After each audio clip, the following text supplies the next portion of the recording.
Hello everyone, Tony Wayne here. We're doing these videos today. We are the educators of the market, so we are throwing these out. So hopefully you like them.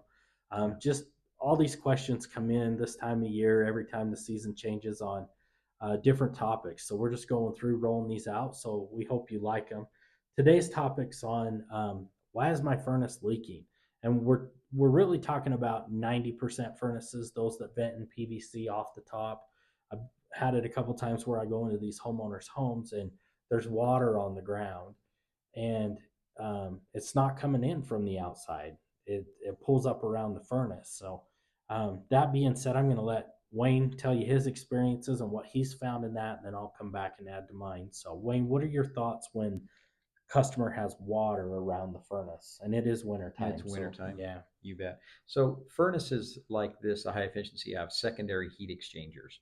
And so what they're trying to do is they've got a main, they're trying to eke as much heat out of that furnace as they can possibly do to save you money.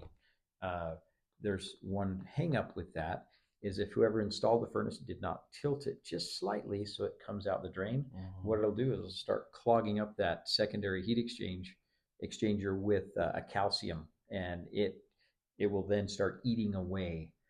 So it's always very smart to learn these little things. Obviously, you probably don't know this as a homeowner, but we know it, and to install something that properly. The other thing it does is Yeah. that secondary heat exchanger. By the time it comes out, sometimes after a few years, it gets slimy and it gets gunky and it starts building up. So that's when you're going to have a leak coming out of the secondary Right. heat exchanger.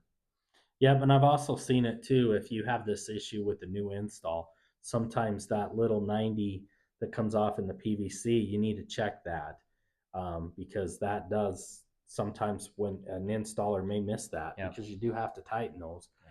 that could be an issue too. Yeah. So, Oh, one more thing too is the flue. They go out with PVC out either up and out the side or up and yeah, out the roof.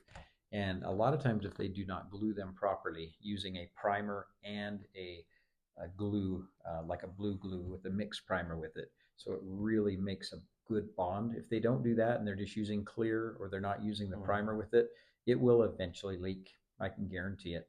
And so then it'll come down and then come on your furnace and rust the top of it out and go through, and it just is not nice in the long run.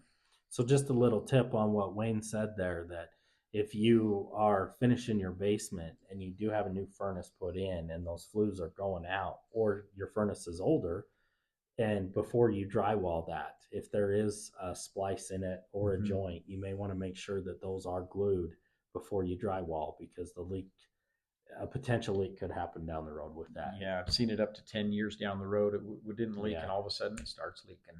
Yeah. Anyway, just things to recognize there. But Tony and Wayne, thanks for your time. Have a good day.